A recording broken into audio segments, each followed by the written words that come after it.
Mark సువార్త మొదటి అధ్యాయం 16వ వచనం నుంచి. ఆయన గలిలయ సముద్ర తీరమున వెళ్ళుచుండగా సీమోను సహోదరుడగు ఆంద్రియయు సముద్రములో వలవేయుట చూచెను. వారు జాలరులు. యేసు, నా వెంబడి రండి, నేను మిమ్మును మనుషులను పట్టు జాలరులుగా చేసేదనని వారితో చెప్పాను. వెంటనే వారు తమ వలలు విడిచి ఆయనను వెంబడించిరి. ఆయన ఇంకా కొంత దూరం వెళ్ళి జెబెదయి కుమారుడగు యాకోబును అతని సహోదరుడగు యోహానును చూచెను. వారు దోణిలో ఉండి తమ వలలు బాగు చేసుకొని చుండిరి.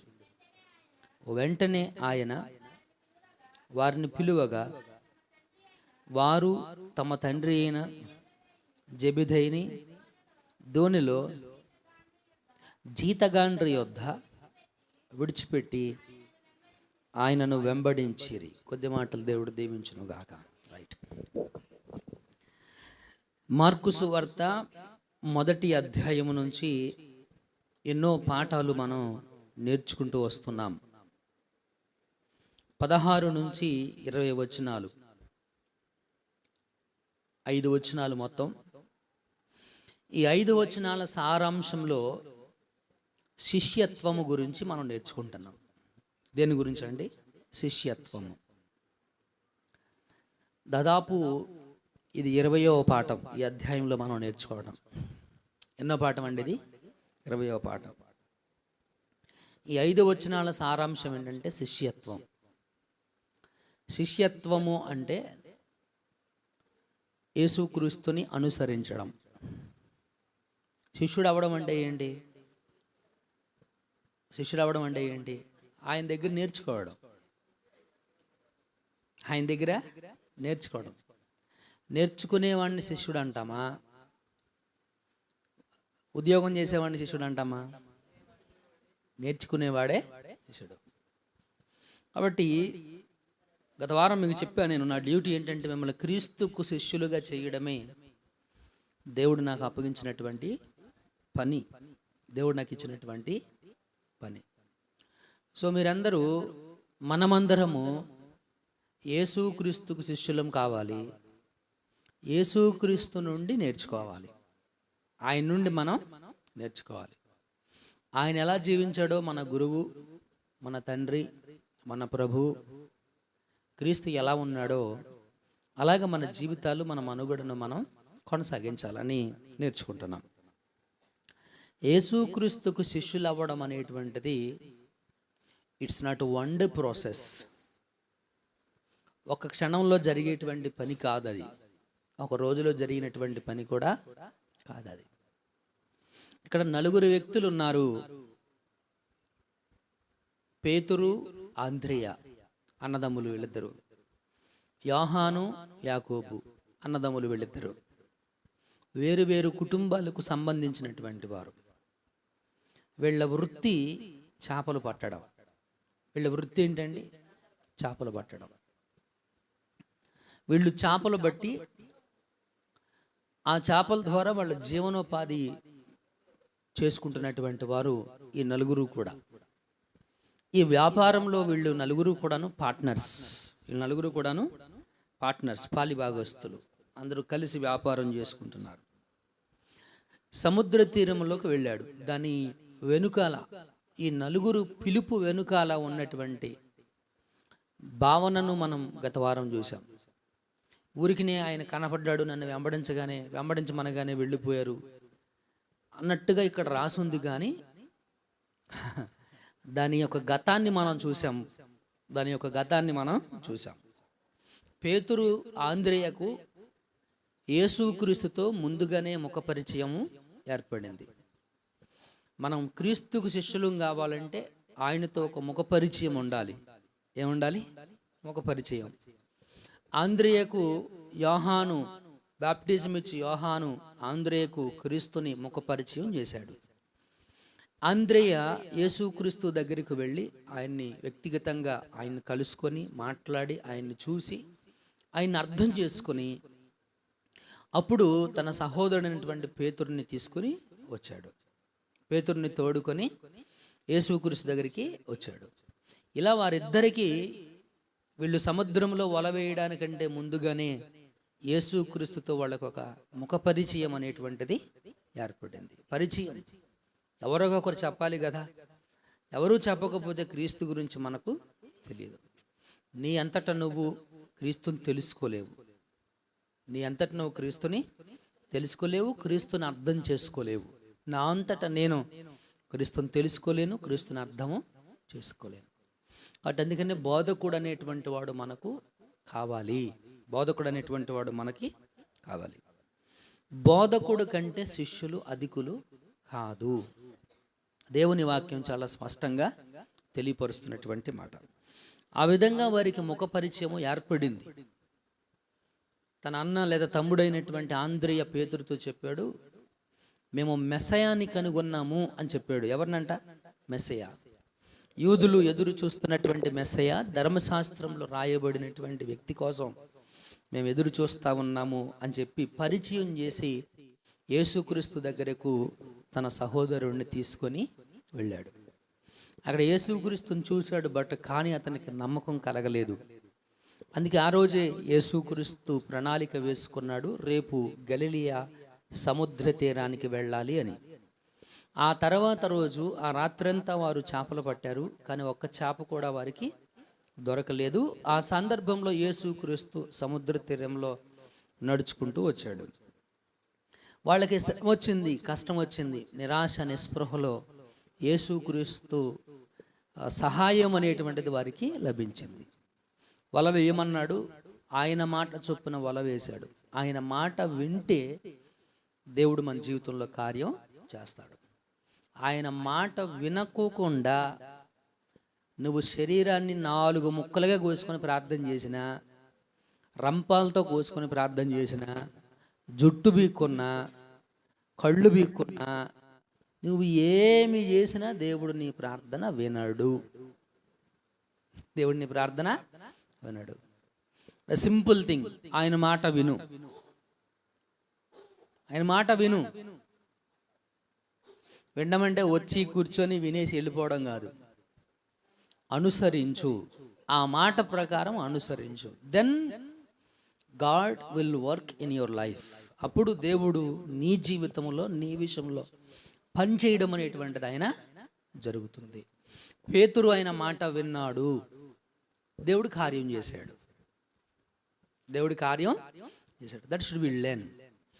ఆ అనుభవంతో వాళ్ళు ఏం చేశారు అంటే యేసుక్రీస్తుని వాళ్ళు వెంబడించారు. హల్లెలూయా. కనుక వాళ్ళకు ఒక ముఖ పరిచయం ఏర్పడింది. వాళ్ళకి యేసుక్రీస్తుతో వ్యక్తిగతంగా వాళ్ళకు ఒక సంబంధం ఏర్పడింది. వ్యక్తిగతంగా ఆయన ఏంటి అనేటువంటిది వాళ్ళు గ్రహించగలిగారు. ఆయన ఏంటి అనేటువంటిది గ్రహించగలిగారు. నువ్వు యేసుక్రీస్తు ఏంటి అనేది గ్రహించకపోతే సగం లోకం ఉంటుంది నీ జీవితంలో, సగమేమో యేసుక్రీస్తు ఉన్నాడని అనుకుంటాం కానీ ఉండడం. అర్థమవుతుందండి? మనం ఎందుకు ఈ లోకాచారాలు, ఈ పద్ధతులు, వీటి మీద నమ్మకంతో, భయంతో చేస్తున్నాము అని అంటే క్రీస్తుని గూర్చినటువంటి అవగాహన లేక, క్రీస్తుని గూర్చిన అవగాహనలా లేక, క్రీస్తు ఎవరో నీకు అవగాహన లేదు కాబట్టి, తెలియదు కాబట్టి, నువ్వు క్రీస్తుని ఇంకా అర్థం చేసుకోలేదు కాబట్టి, నువ్వే పని చేసినా, ఏ పని జరిగించినా దేవుడు పక్కన ఉంటాడు, లోకం ముందుంటుంది. నీ జీవితంలో ఏముంటుంది? లోకం ఉంటుంది, లోక ఆచారాలు ఉంటున్నాయి, లోక పద్ధతులు ఉంటున్నాయి. ఎందుకంటే అవి ఎందుకు నువ్వు చేస్తున్నావు? వాటి మీద నీకు నమ్మకం ఉంది, విశ్వాసం ఉంది. లేదని అబద్ధం చెప్పొద్దు, ఉంది విశ్వాసం. నీకు దేవుని మీద విశ్వాసం ఉంటే దేవుణ్ణి మెప్పించగలుగుతావు, లోకాన్ని కాదు, మనుషుల్ని కాదు. మనుషుల్ని వాళ్ళ గురించి ఎలా చేయాల్సి వచ్చింది, వీళ్ళ గురించి, ఇవన్నీ కథలు. ఇవన్నీ ఏంటంటే అవి కథలు.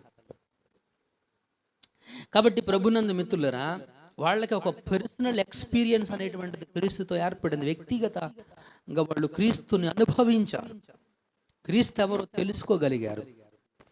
ఆ తెలుసుకోగలగటాన్ని బట్టి వాళ్ళు యేసుక్రీస్తుకు శిష్యులుగా, ముఖపరిచయంతో యేసుక్రీస్తుకు శిష్యులుగా మారడానికి వాళ్ళకి సావకాశం అనేటువంటిది లభించింది. మిత్రులారా, యేసుక్రీస్తు మన జీవితంలో ఎన్నో కార్యాలు చేశాడు.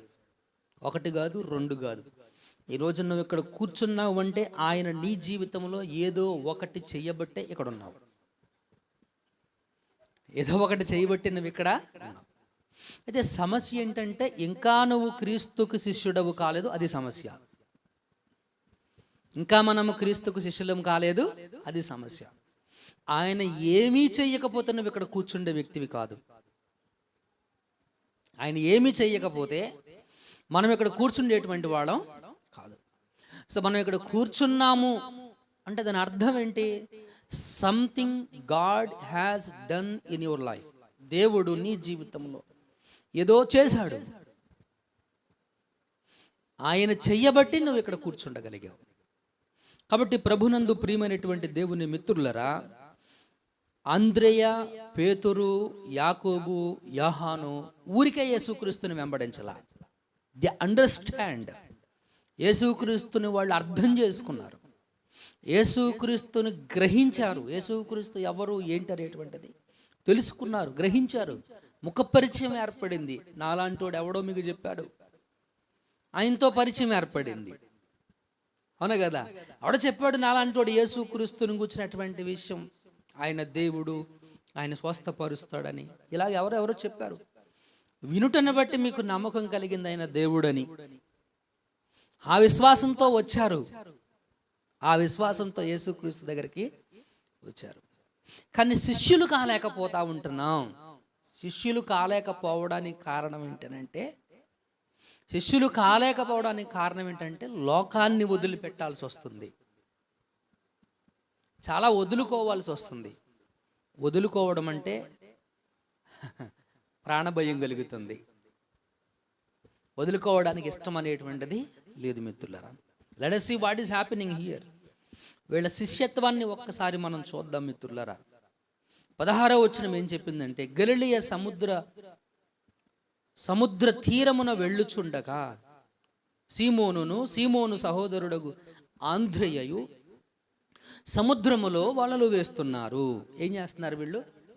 దేనికోసం వలలు వేస్తున్నారు? చేపల కోసం వీళ్ళు వలలు వేస్తున్నారు. అందుకే ఆ పక్కన మాట ఏం రాశాడంటే, వారు జాలరులు అని రాశాడు. ఎవరు వాళ్ళు? జాలరులు. కుదరల మాట. జాలర్లు అంటే, జాలర్లు అంటే ఎవరు? చేపలు పట్టేవాళ్ళు.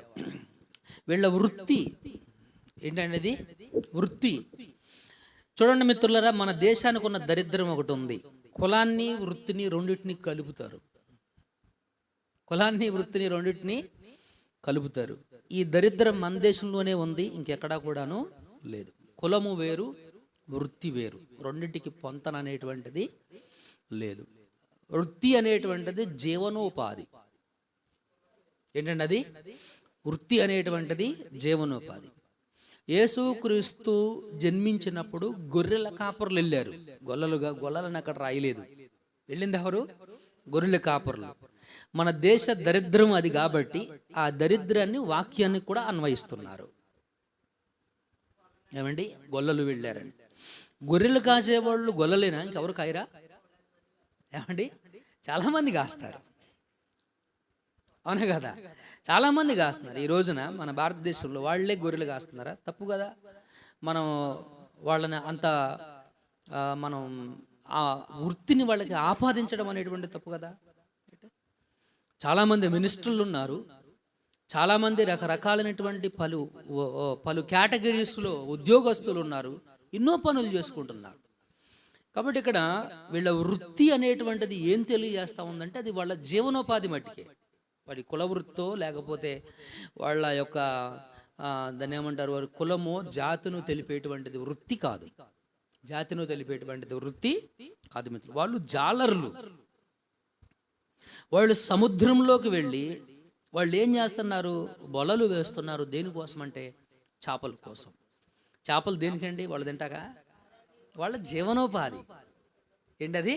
మంచి మాట. వారి బ్రతుకు తెరువు, వాళ్ళ జీవనోపాధి కోసం అది వాళ్ళు చేస్తున్నటువంటి పని. మిత్రులారా, ఇక్కడ గమనించవలసినటువంటి విషయాలు చాలా ఉన్నాయి, మనము తెలుసుకోవలసినటువంటి విషయాలు చాలా ఉన్నాయి. ఈ చేపల పట్టడం ద్వారా వారు ఉపాధిని పొందుకునేటువంటి వారు, ఉపాధి అంటే డబ్బులు సంపాదించుకునేటువంటి వారు. ఆ వచ్చిన సంపాదనతో వారి కుటుంబ పోషణ, వారి కుటుంబములను పోషించుకునేటువంటి వారు, వారి బిడ్డలకు వారి కుటుంబమును నడిపించుకోవడానికి ఇవి ఎంతో వారికి సహాయకరంగా ఉండేటువంటివి. మిత్రులారా, అటువంటి వృత్తి కలిగినటువంటి వారు ఈ జాలర్లను యేసుక్రీస్తు ఉన్నటువంటి దినాల్లో ఈ చేపలు పట్టుకునేటువంటి వారిని చాలా తక్కువగా చూసేటువంటి వారు. ఎలా చూసేవారు? చాలా తక్కువగా చూసేటువంటి వారు. చేపలు అమ్ముకునే వాళ్ళని మనం మాత్రం ఎక్కువగా చూస్తామా? చెప్పండి, ఎక్కువగా చూస్తామా? చూడం. అవునే కదా, నిజం ఒప్పుకోవాలి. మనం చూడం, తక్కువగానే చూస్తాం. ఎందుకంటే వాళ్ళు చేపలు అమ్ముకునే వాళ్ళను కొంచెం అంటే మన మాట చెప్పేస్తుంది కదా, చేపలు అమ్ముకునే వాళ్ళు అంటే తక్కువనా? అలా చూడకూడదు మిత్రులారా.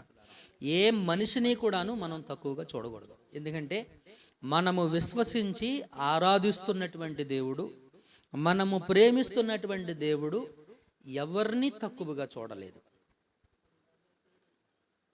ఎవరిని తక్కువగా ఎంచలేదు, ఎవరిని తక్కువగా చూడలేదు. ప్రతి మనుషుడు దేవుని పోలికగా, దేవుని స్వరూపంలో సృజించబడినటువంటి వాడు. కనుక ఆయన చనిపోయినప్పుడు సాఫ్ట్వేర్ కంపెనీ వాళ్ళ కోసం మాత్రమే చనిపోలేదు. అర్థమవుతుందండి? ఆయన జాలర్ల కోసము చనిపోయాడు. ఇంకా జాలర్ల కంటే తక్కువ వృత్తి, తక్కువ చిన్న చిన్న వ్యాపారాలు చేసుకునేటువంటి వారి కోసం కూడా ఆయన చనిపోయాడు. కాబట్టి ఆయన ఒక పర్టిక్యులర్ కేటగిరీ కోసం కాదు ఆయన చనిపోయింది. ఆయన మరణించింది ఒక ప్రత్యేకమైనటువంటి వృత్తి కలిగినటువంటి వారి కోసం కాదు ఆయన మరణించింది. ఆయన మరణించింది ఎవరి కోసం? ప్రతి మానవుడు ఇంక్లూడింగ్ యూ అండ్ ఐ, నీ కోసం, నా కోసం. అదిగో నాడు జాలర్ల వృత్తి కలిగినటువంటి పేతురు, ఆంద్రేయ, యాకోబు, యోహానులు, ఇంకా అంతకంటే నీచ స్థితిలో ఉన్నటువంటి శృంగారం అనేటువంటి దేవాలయములో అడుక్కు తింటున్నటువంటి వాడి కోసం కూడా Christ had died for them. ఇలా అందరి కోసం యేసుక్రీస్తు మరణించాడు. కాబట్టి ఏ మనిషిని కూడాను మనం తక్కువగా చూడకూడదు, తక్కువగా మనము ఎంచకూడదు. ఇది మనం క్రీస్తు దగ్గర నుంచి నేర్చుకోవలసినటువంటి ఒక ప్రధానమైనటువంటి అంశం. మిత్రులారా, అపోస్తుల కార్యాల గ్రంథం 4వ అధ్యాయం 13వ వచనము అది మనకు జ్ఞాపకం చేస్తుంది. అపోస్తుల కార్యాల గ్రంథం 4:13. వారు పేతురు, యోహానుల ఏం చూశాడు? ధైర్యమును చూచినప్పుడు వారు విద్య లేని పామరులని గ్రహించి ఏం పడారు? వీళ్ళు గ్రహించి ఆశ్చర్యపడి వారు యేసుతో కూడా ఉండిన వారని గుర్తెరిగిరి. ఇది గుర్తుపెట్టుకోవాలి. వీళ్ళు ఎవరంట? వీళ్ళని ఎలా చూసేవాళ్ళు? ఒరే, వీళ్ళకి చదువు లేని వాళ్ళరా, వీళ్ళకి నాగరికత తెలియదురా. వీళ్ళకి ఏం తెలియదు? వీళ్ళకి నాగరికత తెలియదు. They are not civilized, they don't know civilization. అంటే వాళ్ళకి నాగరికత తెలియదు. ఎలా ఉండాలి, ఎలా వస్త్రాలు కట్టుకోవాలి, నీటికి ఎలాగ ఉండాలి, శుభ్రంగా ఎలాగ ఉండాలి, ఇవన్నీ వాళ్ళకి తెలియదురా. వాళ్ళు జాలర్లు అని చీఫ్గా చూసేటువంటి వాళ్ళు. కానీ మరొక అంశం వీళ్ళ పక్కన యాడ్ అయ్యింది, అదే యేసుక్రీస్తు. ఓకే, హల్లెలూయా. వాళ్ళు ఆశ్చర్యపడ్డానికి కారణం ఏంటి? ఈ సముద్ర తీర ప్రాంతంలో చేపలు పట్టుకొని పొట్టకూటి కోసం అప్పటికప్పుడు పని చేసుకునేటువంటి వీళ్ళు ధైర్యంగా నిలబడి అధికారుల ముందు నిలబడి మాట్లాడుతున్నారు. అది కదా ఆశ్చర్యం. ఏమండి, వీళ్ళు ధైర్యంగా నిలబడే అధికారులను ఎదిరించి మాట్లాడుతున్నారు. అందుకే వీళ్ళకి ఆశ్చర్యం వేసింది. విద్య లేని పామరులైనటువంటి వీళ్ళు, కేవలము జాలరులుగా పనిచేసేటువంటి వీళ్ళకి ఎక్కడది ధైర్యం? ఈ ధైర్యంతో ఎలా మాట్లాడగలుగుతున్నారు వీళ్ళు? విద్య లేని పామరులని గ్రహించారు. వీళ్ళకి చదువు రాదు, వీళ్ళకి చదువు లేదు, వీళ్ళకి మంచి చెడ్డలు తెలియవు. అలాంటి వ్యక్తులు ధైర్యంగా మాతో మాట్లాడుతున్నారు. ఇది ఎక్కడి విచిత్రం? వీళ్ళ పక్కన ఉన్నటువంటి వ్యక్తి ఎవరు అని అంటే అక్కడ చెప్పాడు, యేసుక్రీస్తుతో కూడా ఉండిన వారని గుర్తెరిగిరి. వీళ్ళు అలా ఉండడానికి కారణం ఏంటంటే కారణం యేసుక్రీస్తు. యేసుక్రీస్తుతో కూడా ఉన్నారు, లేకపోతే వీళ్ళకి ఎక్కడిది ధైర్యం? యేసుక్రీస్తుతో కూడా వీళ్ళు ఉన్నారు, వీళ్ళకి ఎక్కడది? అక్కడ ఉన్నటువంటి అధికారులతోనూ శాస్త్రులతోనూ ప్రధాన యాజకులతోనూ వాళ్ళ ముందు నిలవబడి మాట్లాడేటువంటి ధైర్యం వీరికి ఎక్కడది? ఒక కీర్తనకారుడు అంటాడు కదా ఈ మాట, కీర్తనల గ్రంథం 113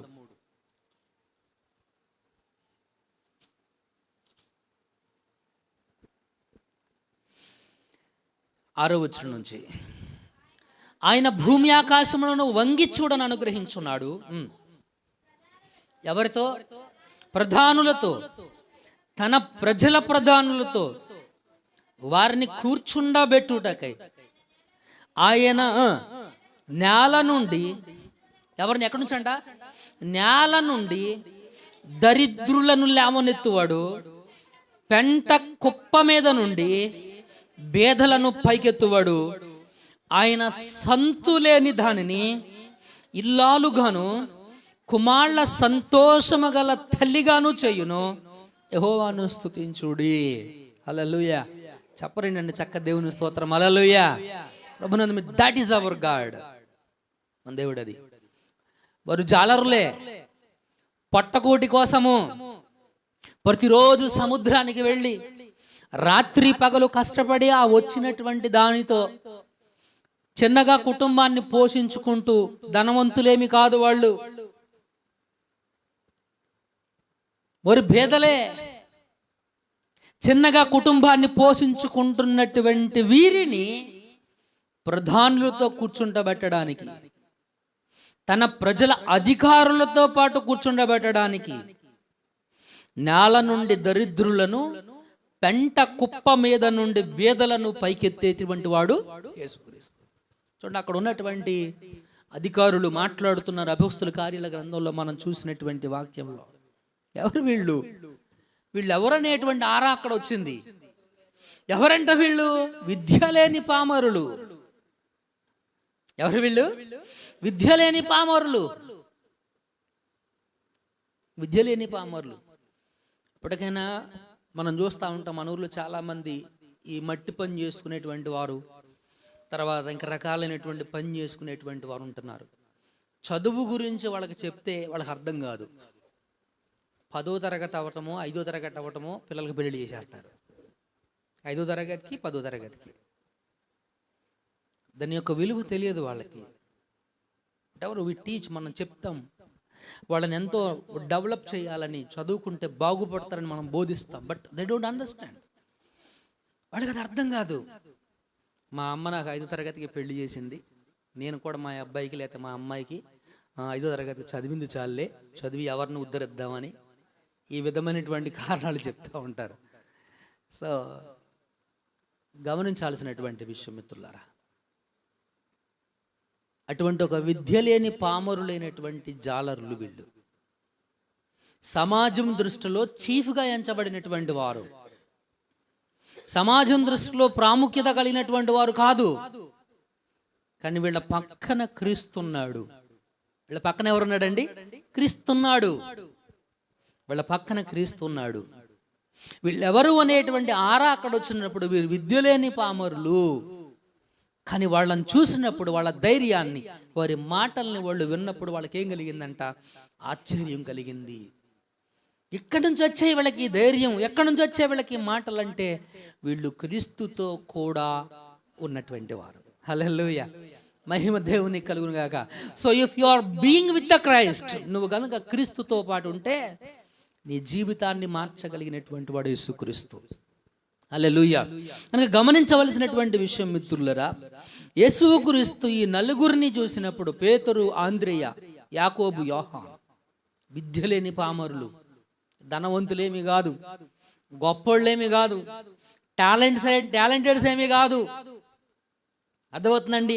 వీళ్ళ వృత్తి జాలర వృత్తి, వీళ్ళ పని జాలర వృత్తి. చేపలు పట్టడం, వాటిని తీసుకోవడం, వాటిని అమ్ముకోవడం, ఈనాటి దినానికి కావలసినటువంటి ఆనాటి సంపదను కలిగి దాన్ని అమ్ముకొని కుటుంబాన్ని పోషించుకోవడం, కడు పేదరికము పేదరికములో ఉన్నటువంటి వారు.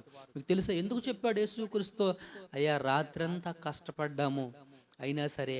ఈ మాట బాగా సంతోషంగా చెప్పాడంటారా? అయ్యా రాత్రి అంతా సంతోషపడ్డావు నాయన, అయితే మాకు చేపలు పడలేదు, నువ్వు చెప్తున్నా చేస్తున్నావు అంత హ్యాపీగా నవ్వుకుంటా చక్కగా చెప్పాడా? అంతే కదా. రాత్రంతా శ్రమ పడ్డాడంట, కానీ ఒక చేప కూడా మాకు పడలేదు. ఎందుకు చెప్పాడు? ఆ ఫీల్తో ఎందుకు చెప్పి ఉంటాడంటారు? ఆ బాధ ఎందుకు వచ్చిందంటారు? అంతే కదా. గమనించాల్సినటువంటి విషయం. ప్రభునందు ప్రియ మిత్రులారా, క్రీస్తుతో ఉండడం వల్ల వాళ్ళ జీవితం అనేటువంటిది మారింది. క్రీస్తుతో ఉండడం వల్ల వారి జీవితం అనేటువంటిది మారింది మిత్రులారా. అందుకని ఇక్కడ మార్కు సువార్తలో ఏం చెప్పాడంటే, వారు జాలరులు, వారి వృత్తి జాలర వృత్తి. ఇలాంటి నలుగురు మనుషుల జీవితంలో ఒక అద్భుతం దేవుడు సృష్టించాడు. ఒక అద్భుతం. రాత్రంతా కష్టపడ్డారు. మనం పెడతాం, రాత్రంతయు శ్రమ పడినా రాలేదు ప్రభు జయము, రాదారులు వెదకినను రాధాయను ప్రతిఫలము, ఆశా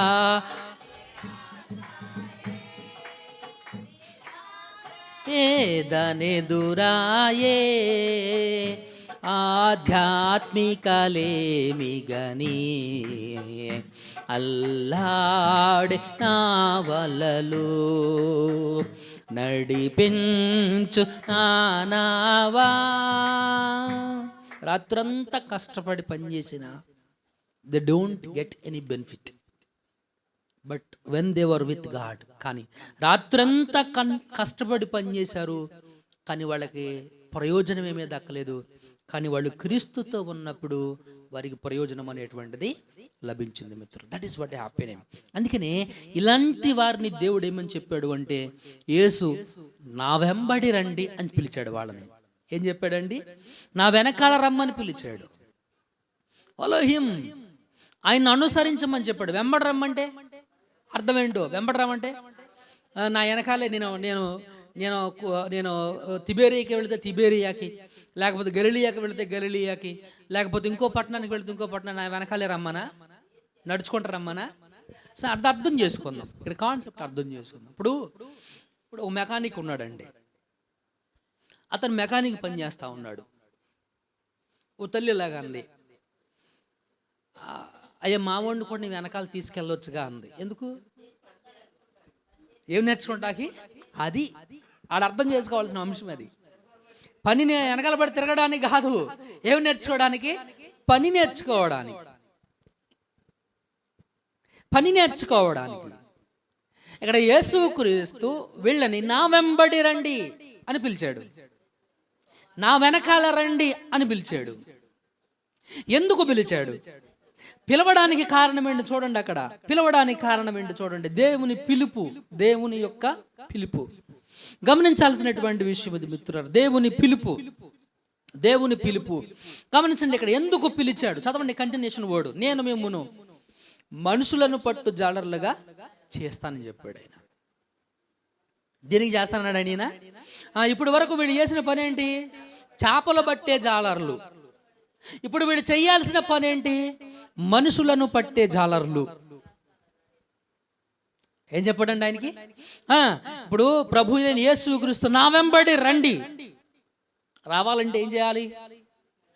అక్కడ ఉన్నాయన్నీ వదిలిపెట్టేయాలి.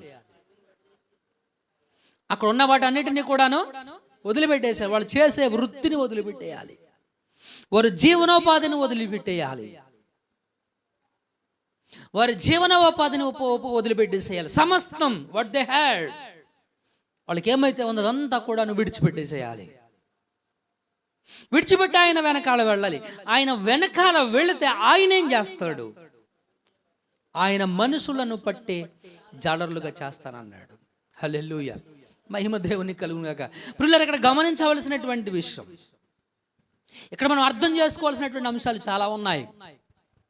ఇప్పుడు నిన్ను దేవుడు, ఒకవేళ దేవుడు నిన్ను మనుషులను బట్టే పిలిపే నీకు వచ్చుంటే వెళ్ళు, పర్వాలేదు. సేవ చేయడానికి పిలిస్తే వెళ్ళు. పిలుపులో రకాలు ఉన్నాయి, అర్థమవుతుందండి? పిలుపులో రకాలు ఉన్నాయి. Let us go into learn, మనం నేర్చుకున్నాం దాని గురించి. అయితే మనం గమనించాల్సినటువంటి విషయం, ఇక్కడ జాలరికి యేసుక్రీస్తు శిష్యుడికి దగ్గర సంబంధాలు ఉన్నాయి. జాలరికి యేసుక్రీస్తు దగ్గరికి ఏమున్నాయి? దగ్గర సంబంధాలు ఉన్నాయి. చూడండి, జాలరిని ఒక్కసారి మనం ఆలోచన చేద్దాం. జాలరి ఇతని వృత్తి చేపలు పట్టడం. యేసుక్రీస్తు శిష్యుడు, అతని వృత్తి మనుషుల్ని పట్టడం. అర్థమవుతుందండి? ఇక్కడేమో చేపల్ని పట్టాలి, అక్కడేమో మనుషుల్ని పట్టాలి. యేసుక్రీస్తు శిష్యుడు. మనం ఇంకా గమనిస్తూ ఉన్నట్లయితే ఈ జాలరికి పనిముట్లు కావాలి. చేపలు పట్టడానికి పనిముట్లు కావాలా వద్దా? కావాలి. ఇతనికి కావలసిన పనిముట్లు ఏంటి? వల. ఏం కావాలి? వల కావాలి. ఇతనికి కావలసిన పనిముట్లు ఏంటి? బోటు, పడవ. ఎందుకు? సముద్రంలో ఏదో ఒక మార్గంలో వెళ్ళి పట్టాలి. సముద్రం లోపలికి వెళ్ళాలి కదా, సముద్రం మీద నడుచుకుంటూ వెళ్ళాడు కదా, అవునా కదా? బోటు కావాలి మార్గాన్ని ప్రయాణం చేయడానికి. వల కావాలి, పడవ కావాలి, సముద్రం కూడా ఉండాలి అక్కడ. సముద్రం లేకుండా నేల మీద పడతాడా? నేల మీద ఎవరైనా చేపలు పడతారా? పట్టరు కదా. సముద్రం ఉండాలి, లేదా దాన్ని ఏమంటారు, చెరువు ఉండాలి, సరస్సు అనేటువంటిది ఉండాలి. చూడండి, గమనించవలసినటువంటి విషయం, ఇక్కడ గమనించాల్సినటువంటి విషయం ఏంటంటే, ఇక్కడ దేవుని సేవకుడికి లేదా యేసుక్రీస్తు శిష్యునికి జాలరికి దగ్గర సంబంధాలు ఉన్నాయి. మొదటిది మనం చూసాము, జాలరి చేపలు పడతాడు, యేసుక్రీస్తు శిష్యుడు మనుషుల్ని పడతాడు. జాలరికి చేపలు పట్టడానికి వల కావాలి. మరి యేసుక్రీస్తు శిష్యుడికి వల ఏంటి? మత్తయి సువార్త 13:47, 13వ అధ్యాయము 47వ వచనం.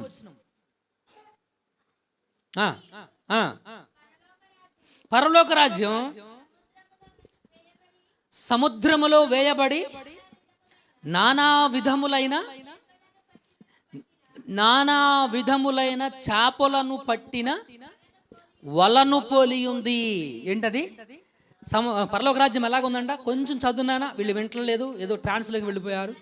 మరియు పరలోక రాజ్యము సముద్రములో వేయబడి నానా విధములైన చేపలను పట్టిన వలను పోలి ఉంది. దేన్ని పోలిందంట? వలను పోలి ఉంది. వలను దేనికి ఉపయోగించారు? చేపలు పట్టడానికి. అటువంటి వలను పోలి ఉన్నది ఏంటి అంటే పరలోక రాజ్యం. ఏంటన్నది?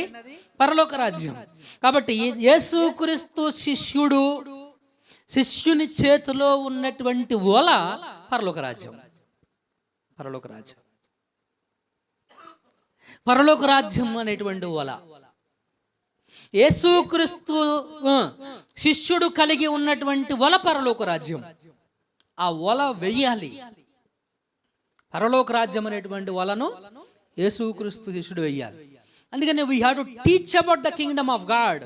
అందుకనే సావుకుడు అనేటువంటి మేము, ఆయన అద్భుతం చేస్తాడు, తిరగమూత వేస్తాడు, ఈ పిచ్చి కోతలు కాదు మనం బోధించాల్సినటువంటిది. అర్థమవుతుందండి? దేవుని రాజ్య సంగతులను మీకు వివరంగా చెప్పాలి. That is the duty we have gotten. దేవుడు మాకు ఇచ్చిన పని అది. చూడండి, పత్రికల్లో మనం ఎక్కడ చూసినా పోసినటువంటి పౌలు యొక్క ప్రసంగాలు, దేవుని రాజ్యం గురించి ఆయన రాబోతున్నాడు, ఆయన వస్తాడు. ఎలా వస్తాడు? మహాశబ్దంతో వస్తాడు, కడబూర ధ్వనితో వస్తాడు, మేఘారూరుడై వస్తాడు. ఇదిగో క్రీస్తునందు మృతులైన వారు మొదట లేస్తారు.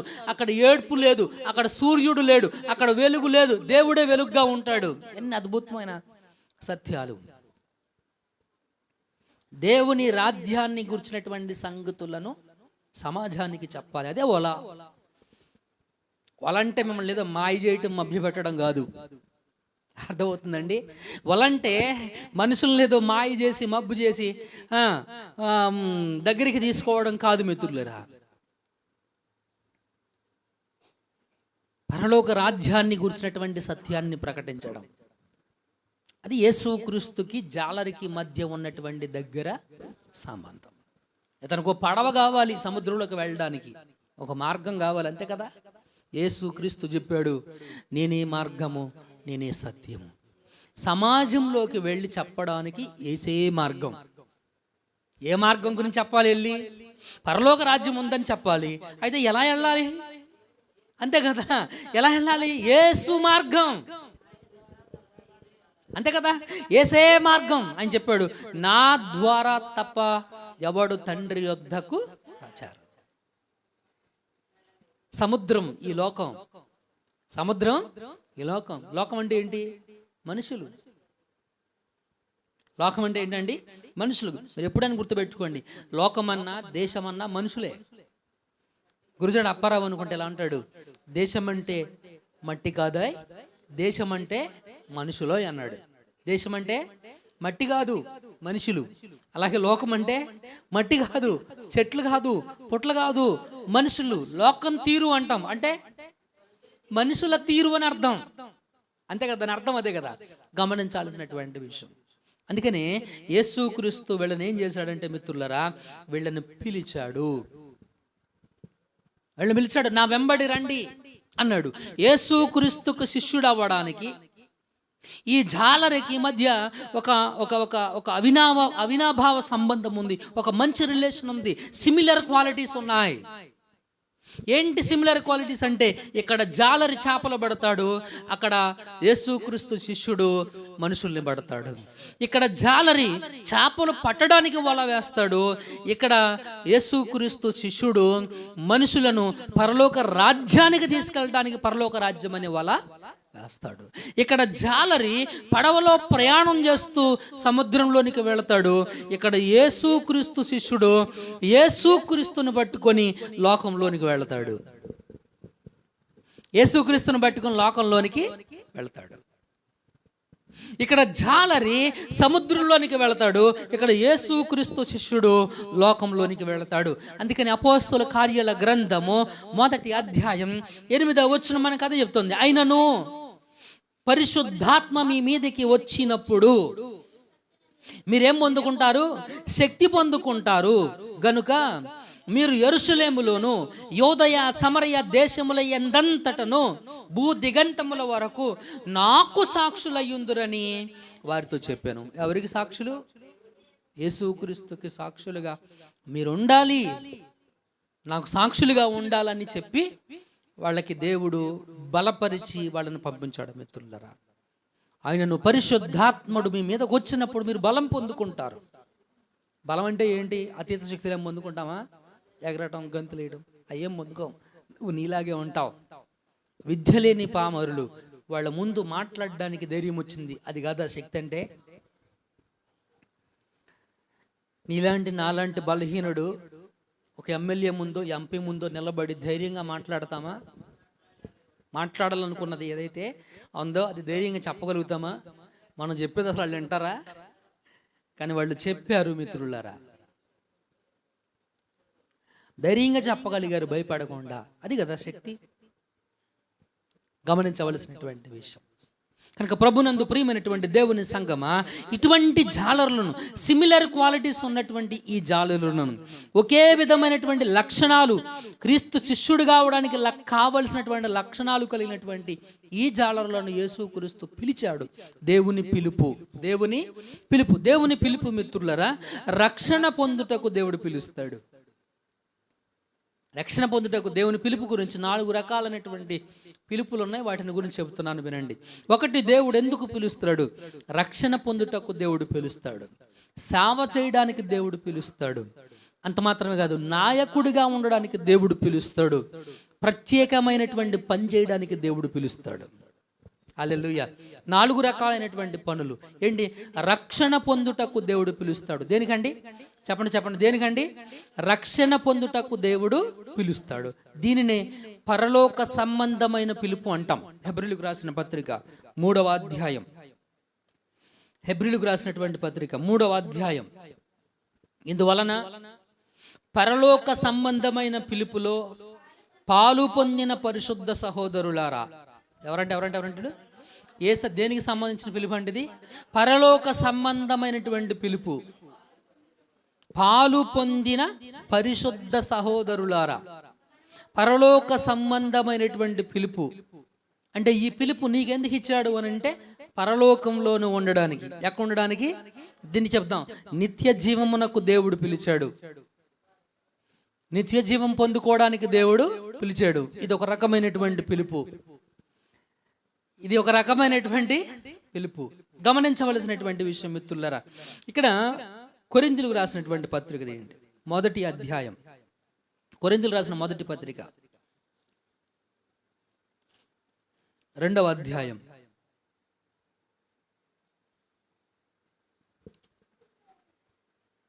1వ అధ్యాయం 26వ వచనం నుంచి. సహోదరులారా, మిమ్మల్ని పిలిచిన పిలుపు చూడండి. ఏంటది? మిమ్మల్ని పిలిచిన పిలుపు చూడండి. ఒకసారి మీరు పరిశీలన చూడండి అంటే పరిశీలన చేసుకోండి అని అర్థం, తెలుసుకోండి అని అర్థం. Why God has called you. దేవుడు నిన్ను ఎందుకు పిలిచాడు? పొద్దున్నే అనిరుద్ధిని పిలిచా. ఎందుకు పిలిచా? రాధక్కోళ్ళ ఇంటికి వెళ్ళి పాల్పట్టురాయి అని పిలిచా. అది చెప్పడానికి పిలిచా. దేవుడు నిన్ను ఎందుకు పిలిచాడు? మీకు అర్థమవుతుందా పిలుపు అంటే? అదేదో ఎంతో విచిత్రమో, అదేదో ఇది కాదు మిత్రులారా. దేవుని పిలుపును అర్థం చేసుకోవాలి మనం. దేవుని పిలుపుని మనం తెలుసుకోవాలి మిత్రులారా. ఇక్కడ మిమ్మును పిలిచిన పిలుపును మీరు ఒక్కసారి చూడండి, పరిశీలన చేయండి, ఒకసారి తెలుసుకోండి. మీలో లోకరీతిని జ్ఞానులైనను గనులైనను గొప్ప వంశము వారైనను అనేకులు పిలువబడలేదు గాని ఏ శరీరయు దేవుని ఎదుట అతిశయింపకుండునట్లు జ్ఞానులను సిగ్గుపరచుటకు లోకములో నుండి వెర్రి వారిని దేవుడు ఏర్పరచుకున్నాడు. బలవంతులైన వారిని సిగ్గుపరచుటకు లోకములో బలహీనులైనటువంటి వారిని దేవుడు ఏర్పరచుకున్నాడు.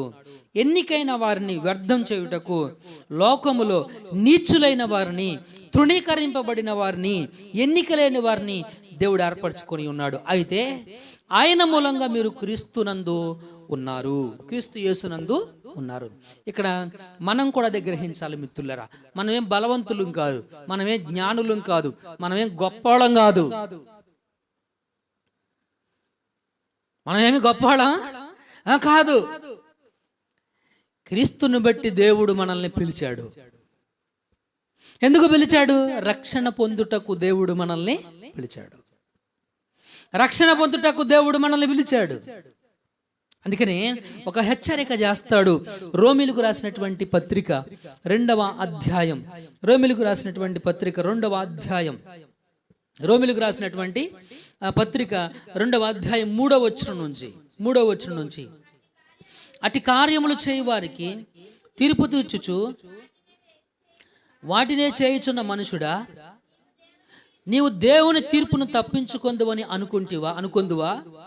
లేదా దేవుని అనుగ్రహము మారు మనసు పొందుటకు నిన్ను ప్రేరేపించుచున్నదని ఎరుగక ఆయన అనుగ్రహైశ్వర్యమును సహనమును దీర్ఘశాంతమును తృణీకరించువా? హల్లెలూయా. దేవుని పిలుపు తెలియక, మారు మనసు పొందుటకు దేవుడు నిన్ను పిలిచాడని నీకు అర్థం కాక, ఇంకా తెలుసుకోలేక, దేవుడిచ్చినటువంటి ఆ రక్షణ పిలుపును మనం నిర్లక్ష్యం చేస్తూ ఉంటున్నామేమో ఒక్కసారి పరిశీలన చేయాలి. ఆ రక్షణ పిలుపును మనం ఏమైనా నిర్లక్ష్యం చేస్తున్నామేమో ఒకసారి ఆలోచన చేయాలి. అందుకనే మనకు పదే పదే వినిపిస్తున్నటువంటి సత్యం ఏంటి అని అంటే మిత్రులరా, Christ has died for us. క్రీస్తు మన కోసం మృతి పొందాడు, మన పాపముల నిమిత్తం ఆయన మృతి పొందాడు, ఆయన చనిపోయాడు, ఆయన సమాధి చేయబడ్డాడు, ఆయన తిరిగి లేచాడు, ఆయన నిత్య జీవం ఇస్తాడు, ఆయన మరలా వస్తాడు అనేటువంటి సత్యం మనకు ఎందుకు పదే పదే వినిపించబడుతుంది? మనకెందుకు పదే పదే వినిపించబడుతుందంటే, ఇంకా మనలో రక్షణను తృణీకరిస్తున్నటువంటి వారు ఉన్నారు. రక్షణ ఏం చేస్తున్నామండి? దేవుడు అనుగ్రహించినటువంటి రక్షణను తృణీకరిస్తున్నటువంటి వారు ఉన్నారు. అందుకని ప్రభు అంటాడు, అంతటా అందరూ మారు మనసు పొందాలి. అంతటా అందరూ మారు మనసు పొందాలి. అందుకే దేవుడు ఏం చేస్తున్నాడు? అందరూ మారు మనసు పొందడం కోసం ఆయన దీర్ఘశాంతము కలిగి ఉన్నాడు. ఆయన గాడ్ ఈజ్ వెయిటింగ్. దేవుడు దీర్ఘశాంతాన్ని కలిగి ఉన్నాడు. ఎందుకు? మారు మనసు పొందడం కోసం. రక్షణ తృణీకరించేటువంటి వారు కూడా రక్షణ పొందుకోవడం కోసం. అడుగు మీలో చాలామంది, ఇక్కడ ఉన్నటువంటి మనలో చాలామంది దేవుడు అనుగ్రహించు రక్షణ తృణీకరిస్తూ ఉంటున్నాం. రక్షణ అనేటువంటిది దేవుని పిలుపు. ఆయన పిలుపును తృణీకరిస్తూ ఉంటున్నావేమో. అలా తృణీకరించటం వల్ల దేవుని ఉగ్రతను ఏం చేస్తూ ఉంటున్నామంట? సమకూర్చుకుంటున్నాం. ఎవరినండి? దేవుని ఉగ్రతను మనం ఏం చేస్తూ ఉంటున్నామండి? సమకూర్చుకుంటున్నామని దేవుని లేఖనం మనల్ని హెచ్చరిక చేస్తూ ఉంది. కనుక ప్రభునందు ప్రియమైనటువంటి దేవుని మిత్రులారా, దేవుని పిలుపు రక్షణ పొందుటకు. ఇది పరలోక సంబంధమైనటువంటి పిలుపు. కొంతమందిని దేవుడు పిలిచాడు ఎందుకు? సేవ చేయడానికి. ఏం చేయడానికి? సేవ చేయడానికి. మరికొంతమందిని దేవుడు పిలిచాడు ఎందుకు? నాయకత్వం వహించడానికి, ప్రజలను నడిపించడానికి, ప్రవక్తలుగాను, న్యాయాధిపతులుగాను, లీడర్స్, నాయకులు ఉంటారు కదా, నాయకత్వం చేయడానికి కొంతమందిని దేవుడు పిలిచాడు. మరి కొంతమందిని దేవుడు దేనికి పిలిచిన? ప్రత్యేకమైనటువంటి పని చేయడానికి, టాస్క్. సాఫ్ట్వేర్ ఉద్యోగం వచ్చిన తర్వాత ఏ ఉద్యోగం చేయాలి? సాఫ్ట్వేర్ ఉద్యోగం చేయాలి. కలెక్టర్ ఉద్యోగం వచ్చిన తర్వాత ఏ ఉద్యోగం చేయాలి? డీసీపీ ఉద్యోగం చేయకూడదు, అంతే కదా. ఎస్ఐ ఉద్యోగం మనం చేయకూడదు, కలెక్టర్ ఉద్యోగమే చేయాలి. ఏ పని ఇస్తే ఆ పని చేయాలి. కనుక మిత్రులరా, పిలువబడినటువంటి వారిలో దేవుడు కొంతమందిని ప్రత్యేకమైనటువంటి పిలిపిస్తాడు. రక్షణ పొందుటకు పిలువబడినటువంటి వారికి దేవుడు కొన్ని ప్రత్యేకమైనటువంటి పిలుపునిస్తాడు. అదేంటి అని అంటే మిత్రులారా, సేవ చేయడానికి అయి ఉండొచ్చు, నాయకత్వానికి అయి ఉండొచ్చు, లేదా ఒక ప్రత్యేకమైనటువంటి పని చేయడానికి అయి ఉండొచ్చు. ఒక ప్రత్యేకమైనటువంటి పనిని చేయడానికి అయి ఉండొచ్చు. కనుక ప్రభునందు ప్రియమైనటువంటి దేవుని సంగమ, ఈరోజు నా ప్రశ్న, దేవుని వాక్యం నుంచి దేవుడు మనకు వినిపిస్తున్న ప్రశ్న, అసలు నీ పిలుపు అర్థం చేసుకున్నావా? తెలుసా? అసలు దేవుడు పిలిచాడు అన్నది తెలుసా? ఆలోచించండి. మీకు తెలుసా అసలు దేవుడు మిమ్మల్ని పిలిచాడు అనేది మీకు తెలుసా? ఏదో ఒక కార్యం నీ జీవితంలో జరిగించకపోతే ఈరోజు నువ్వు ఇక్కడ ఉండవు. నువ్వు ఇక్కడికి వచ్చావు, ఇక్కడ ఉన్నావు, ఆయన మాటలు వింటున్నావు అనంటే ఇది నీ బలం కాదు, నీ శక్తి కాదు, నీ సామర్థ్యం కాదు, నీ తెలివితేటలు కాదు, నీ ఆలోచన కాదు, నువ్వు అనుకున్న విషయం కాదు. ఇది it's absolute perfect plan of God. ఖచ్చితమైన దేవుని మహోన్నతమైనటువంటి ప్రణాళిక. ఇప్పుడు ఆయన కార్యం చేశాడు కాబట్టి నువ్వు వచ్చావు. నువ్వు వచ్చిన తర్వాత దేవుడు నిన్ను పిలుస్తున్నాడు. పరలోక సంబంధమైన పిలుపు నిన్ను పిలుస్తున్నాడు. మారు మనసు పొందుటకు నువ్వు ఎందుకు నిర్లక్ష్యం చేస్తున్నావు? ఇక్కడ ఉన్నటువంటి వాళ్ళు సువార్త తెలియని వాళ్ళు ఎవరున్నారు? చెప్పండి, ఎవరున్నారు? అశ్వుడు, నీకు సువార్త తెలియదా? ప్రేమ, నీకు సువార్త తెలియదా? బుడ్డెలు, నీకు సువార్త తెలియదా? Everyone nose.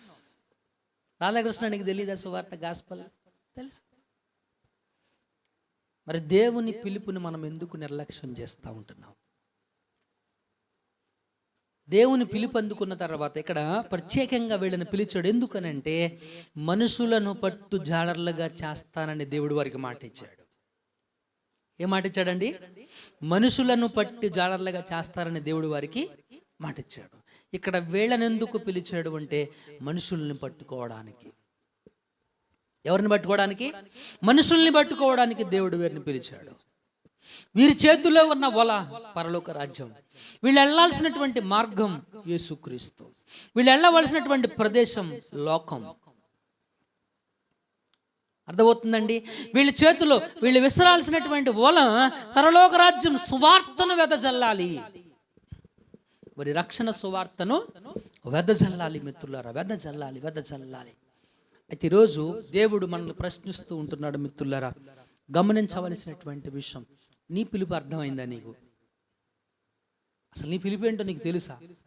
దేవుడు నిన్ను ఎన్నుకున్నాడని కానీ, దేవుడు నిన్ను పిలుచుకున్నాడని కానీ, దేవుడు నీకు నిత్య జీవాన్ని ఇస్తున్నాడు అనేటువంటి విషయం కానీ, దేవుడు నీకు పరలోకాన్ని ఇచ్చేటటువంటి విషయం కానీ, దేవుడు నీ పాపాన్ని క్షమించాడనేటువంటి విషయం కానీ, దేవుడు నీ అపరాధాలన్నీ నిన్ను క్షమించాడనేటువంటి విషయం కానీ, నీ పాపమునకు ప్రక్షాళన చేశాడన్న విషయం కానీ, యేసుక్రీస్తే నీ పాపమునకు ప్రాయశ్చిత్తమని కానీ, ఇవన్నీ నీకు అర్థమయ్యాయా? వీటన్నిటిని నువ్వు గ్రహించగలిగావా? వాళ్ళు యేసుక్రీస్తుని వెంబడించడానికి రమ్మనగానే వాళ్ళు అక్కడ పడేసి వెళ్ళిపోవడానికి ఊరికినే అల్లా.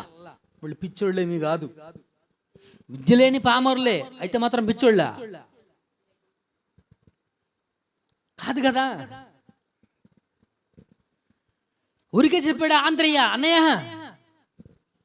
ధర్మశాస్త్రంలో రాశారు కదా, మెస్సయ ఆయనను కనుగొన్నాను నేను. ఊరికే చెప్పాడు ఆ మాట? గ్రహింపుతో చెప్పినటువంటి మాట, జ్ఞానంతో చెప్పినటువంటి మాట. గమనించాలి మిత్రులారా, ఈరోజు నువ్వు నీ రక్షణను నిర్ధారణ చేసుకోవాలి. నీ రక్షణ జీవితాన్ని ఒకసారి పరిశీలన చేసుకోవాలి మిత్రులారా. ప్రభు చిత్తం అయితే మరలా వచ్చేవారు మరికొన్ని విషయాలు మనం నేర్చుకుందాం మిత్రులారా, మనం తెలుసుకుందాం మిత్రులారా. కనుక ఈ పరలోక సంబంధమైనటువంటి పిలుపును, నాయకత్వ పిలుపు, దేవుడు నన్ను ఎందుకు పిలిచాడు మీకు చెప్తా. అది కూడా నా పిలుపు కూడా మీకు అర్థం కావాలి. Why God has called me to serve him. ఆయనకు పరిచర్య చేయడానికి, ఆయన సువార్తను ప్రకటించడానికి, ఆయన వాక్యాన్ని ఉపదేశించడానికి, మీకు అర్థం కావడం కోసం మోషేని దేవుడు పిలిచాడు. ఎందుకు పిలిచాడు? బానిసత్వంలో ఉన్నటువంటి ఇశ్రాయేలును విడిపించడానికి. సమూయేలును దేవుడు పిలిచాడు. ఎందుకు పిలిచాడు? ప్రవక్తగాను న్యాయాధిపతిగాను పనిచేయడానికి. సౌలుని దేవుడు పిలిచాడు. ఎందుకు పిలిచాడు? ఇశ్రాయేలు ప్రజలను పరిపాలించడానికి. అబ్రహామును పిలిచాడు. ఎందుకు పిలిచాడు? విశ్వాసులకు తండ్రిగా ఉండయ్యా అని పిలిచాడు. ఎవరికి తండ్రిగా? విశ్వాసులకు తండ్రిగా ఉండమని పిలిచాడు. ఇక్కడ ఉన్నటువంటి నన్ను పిలుస్తుంటున్నటువంటి దేవుణ్ణి పిలిపేంటో తెలుసా మిత్రులారా? పరలోక రాజ్యం. చచ్చిపోయిన వాళ్ళకి పెడతారు పరలోక పిలుపు. వాడు చేసింది పాపమైనా, వాడు యేసుక్రీస్తు గురించి తెలియకపోయినా, యేసుక్రీస్తుని విశ్వసించకపోయినా వాడికి ఏ పిలుపు వచ్చిందంట? పరలోక సంబంధమైన పిలుపు. అది ఎలాగా? ఇంకో మాట రాస్తారు, మహిమ ప్రవేశం. అయ్య బావే, ఏ ప్రవేశం అంటే అది? మహిమ ప్రవేశం. ఇంగ్లీష్లో బాగుంటుంది, ప్రమోటెడ్ టు హెవెన్. ప్రమోషన్ వచ్చిందంటే ఎక్కడికి? పరలోకానికి. ఎలా? నువ్వు నిజంగా క్రీస్తునందు మృతులు అయ్యి ఉంటే నువ్వు ఖచ్చితంగా ప్రమోట్ అవుతావు హెవెన్కి. నువ్వు నిజంగా రక్షణ, దేవుని పిలుపు అందుకొని రక్షించబడి ఉంటే నువ్వు ఖచ్చితంగా మహిమలోకి ప్రవేశిస్తావు, పరలోక పిలుపుని అందుకుంటావు.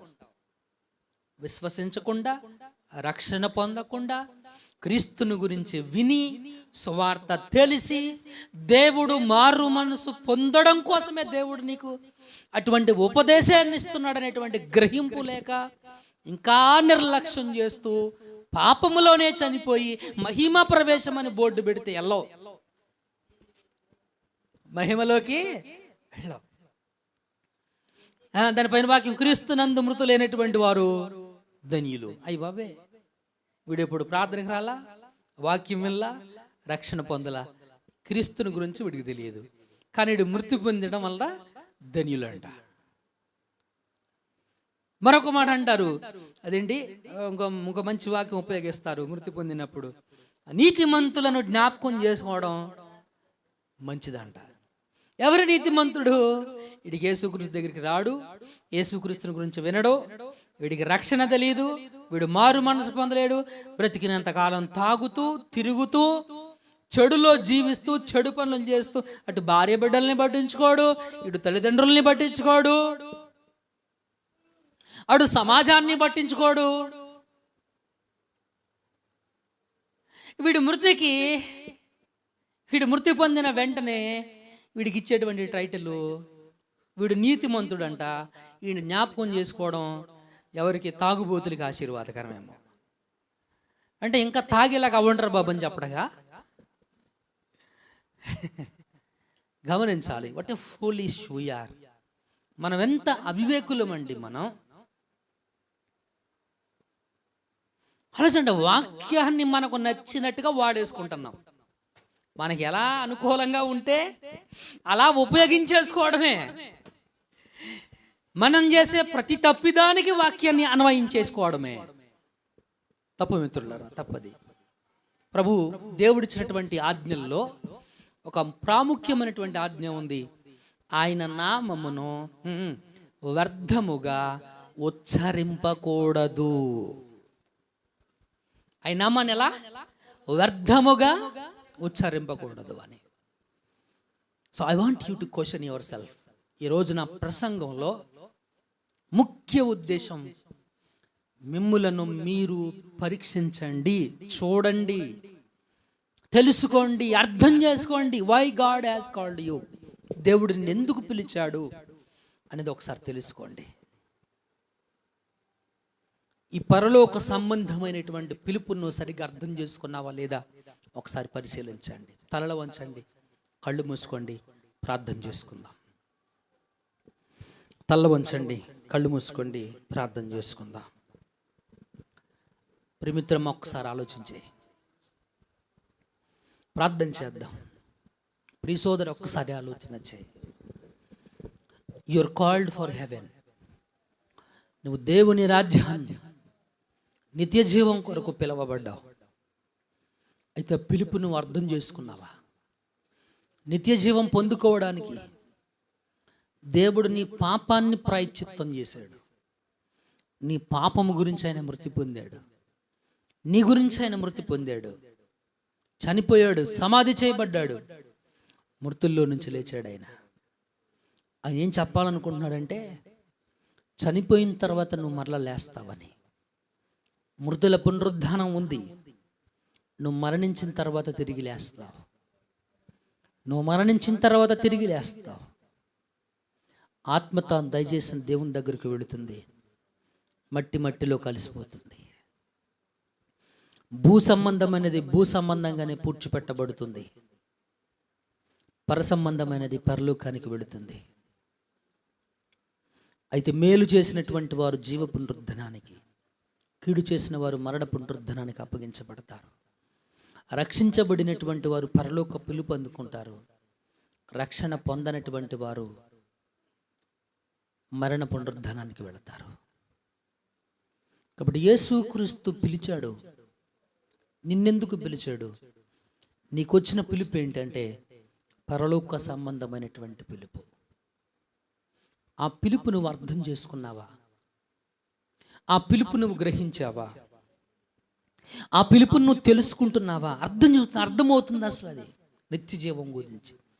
నువ్వు పాపివన్న విషయం అర్థమైందా? నీ పాపం అనేది క్షమించబడిందన్న సత్యం నీకు అర్థమైందా? నువ్వు పరలోక సంబంధిగా ఉండటానికి దేవుడిని పిలిచడానికి నీకు అర్థమైందా? ఆలోచించు మిత్రమా. ఇంకా నువ్వు రక్షణ పొందకపోతే పాపంలోనే ఉన్నావు. ఇంకా క్రీస్తు మీద నీకు నమ్మకం కలుగకుండా ఉండినట్లయితే నువ్వు పాపంలోనే ఉన్నావు. క్రీస్తుని నమ్మావా? అయితే మారు మనసు పొందు, బాప్టిజం తీసుకో. ఆయన పిలుపుని అర్థం చేసుకుని బాప్టిజం తీసుకో.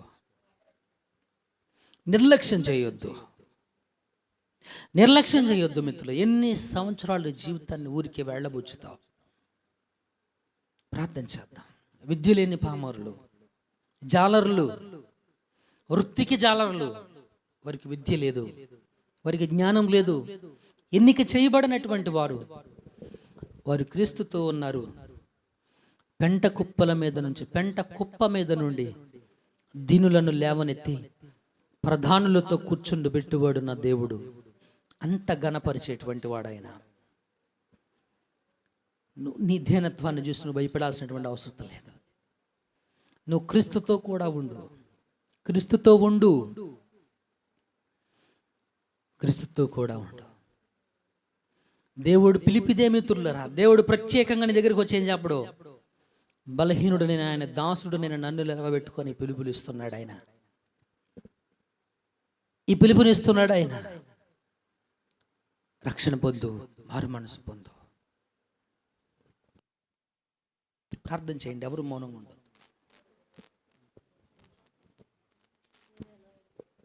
ప్రార్థన చేసుకుందాం. ప్రార్థన చేయండి. ఎందుకు మౌనంగా ఉన్నారు?